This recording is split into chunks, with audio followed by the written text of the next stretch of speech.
light गेले ठंडा और घर में बनता अंडा बदकाज हुआ अंडा का चोरी हाँ अंडा चोरी हो गया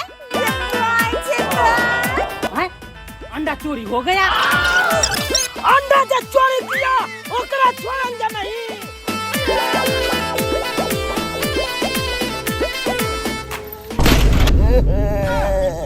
अंडा ये